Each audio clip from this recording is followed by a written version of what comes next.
जय माता दी। आप सभी का स्वागत है हमारे चैनल शाश्वत दृष्टि में।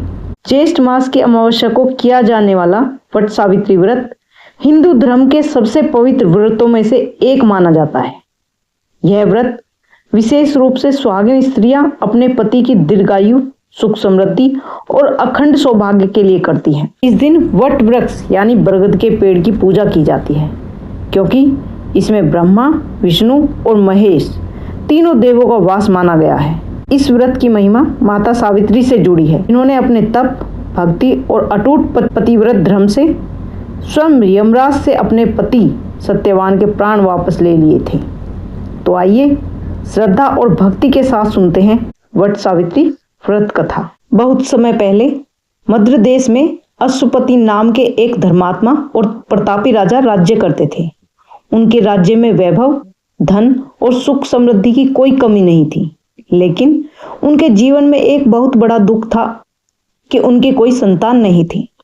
राजा और रानी ने वर्षों तक देवी सावित्री की कठोर तपस्या और उपासना की। तभी उनकी भक्ति से प्रसन्न होकर देवी ने उन्हें एक तेजस्वी कन्या का वरदान दिया। कुछ समय बाद रानी ने एक सुंदर कन्या को जन्म दिया। देवी के आशीर्वाद से प्राप्त होने के कारण उनका नाम सावित्री रखा गया। सावित्री बचपन से ही अत्यंत बुद्धिमान, तेजस्वी और धर्मपरायण थी। जब वह विवाह के योग्य हुई, तब राजा अश्वपति ने उन्हें स्वयं अपने लिए योग्य वर चुनने के लिए कहा। सावित्री वन वन घूमकर योग्य वर की खोज करने लगी। एक दिन उन्होंने वन में सत्यवान नामक राजकुमार को देखा। सत्यवान बहुत ही सत्यवादी, वीर और धर्मात्मा और माता पिता की सेवा करने वाले व्यक्ति थे। उनके पिता राजा धूमसेन पहले एक बड़े राज्य के राजा थे, लेकिन शत्रुओं ने उनका राज्य छीन लिया और वे अंधे होकर वन में रहने लगे। सावित्री ने सत्यवान को अपने पति के रूप में चुना और लौटकर अपने पिता को सब बताया। उसी समय महर्षि नारद वहां आए। उन्होंने कहा, राजन, सत्यवान सभी गुणों में श्रेष्ठ है, लेकिन उसकी आयु बहुत छोटी है। विवाह के ठीक 1 वर्ष बाद उसकी मृत्यु हो जाएगी। यह सुनकर राजा अश्वपति बहुत दुखी हुए और उन्होंने सावित्री को दूसरा वर चुनने के लिए कहा। लेकिन सावित्री ने दृढ़ स्वर में कहा, आर्य कन्या केवल एक ही बार पति का वरण करती है। मैंने सत्यवान को मन से अपना पति मान लिया है। अब मैं किसी और को नहीं चुन सकती। सावित्री की अटल निष्ठा को देखकर राजा ने सत्यवान से उनका विवाह करा दिया। विवाह के बाद सावित्री अपने पति और सास ससुर के साथ वन में रहने लगी। वह अपने सास ससुर की सेवा और पति की भक्ति में दिन बिताने लगी। धीरे धीरे वह समय निकट आने लगा जब सत्यवान की आयु समाप्त होने वाली थी। सावित्री ने दिन गिनने शुरू कर दिए। मृत्यु से ठीक 3 दिन पहले उन्होंने कठोर व्रत आरंभ कर दिया। उन्होंने अन्न जल त्याग दिया और भगवान से अपने पति की रक्षा की प्रार्थना करने लगी। जिस समय सत्यवान की मृत्यु निश्चित थी, उस दिन सावित्री सुबह जल्दी उठी, पूजा पाठ किया और अपने पति के साथ वन में जाने की अनुमति मांगी। सत्यवान लकड़ियां काटने लगे। तभी अचानक उनके सिर में तेज पीड़ा हुई। वे थककर सावित्री की गोद में सिर रखकर लेट गए। उसी समय वहां यमराज प्रकट हुए। उन्होंने सत्यवान के प्राण निकाले और दक्षिण दिशा की ओर चल पड़े। सावित्री भी उनके पीछे पीछे चलने लगी। यमराज ने कहा, देवी, अब तुम लौट जाओ।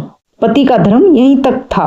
सावित्री ने विनम्रता से कहा, जहां तक मेरे पति जाएंगे वहां तक जाना मेरा धर्म है। सावित्री की धर्मयुक्त वाणी सुनकर यमराज प्रसन्न हुए और बोले, तुम सत्यवान के प्राण छोड़कर कोई भी वर मांग सकती हो।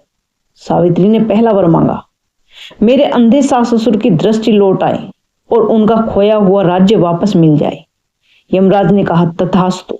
कुछ दूर चलने पर यमराज ने फिर कहा, अब लौट जाओ। लेकिन सावित्री फिर भी उनके पीछे पीछे चलती रही और धर्म की बातें करती रही। यमराज अत्यंत प्रसन्न हुए और दूसरा वर मांगने को कहा। सावित्री बोली, मेरे पिता राजा अश्वपति को 100 पुत्रों की प्राप्ति हो। यमराज ने यह भी वर दे दिया। फिर भी सावित्री पीछे पीछे चलती रही। यमराज ने तीसरा वर मांगने को कहा। इस बार सावित्री ने कहा, मुझे सत्यवान से 100 पुत्रों की प्राप्ति हो। यमराज तुरंत समझ गए कि बिना सत्यवान के जीवित हुए यह वर संभव नहीं है।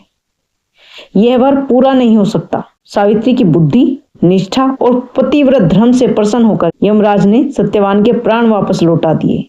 सत्यवान जीवित हो उठे। जब वे अपने आश्रम पहुंचे तब देखा कि राजा धूमतेन की आंखों की रोशनी लौट आई थी। उन्हें उनका राज्य भी वापस मिल गया था। बाद में राजा अश्वपति को भी 100 पुत्रों की प्राप्ति हुई। इस प्रकार माता सावित्री ने अपने तप, भक्ति और अटूट पतिव्रत धर्म से मृत्यु के देवता को भी पराजित कर दिया। तभी से वट सावित्री व्रत का महत्व अत्यंत पवित्र माना जाता है। जो स्त्री श्रद्धा और नियम पूर्वक वट सावित्री व्रत करती है उसे अखंड सौभाग्य, पति की दीर्घायु और परिवार में सुख समृद्धि की प्राप्ति होती है। इस दिन वट वृक्ष की पूजा करनी चाहिए, कथा श्रवण करना चाहिए। जय माता सावित्री। हर हर महादेव।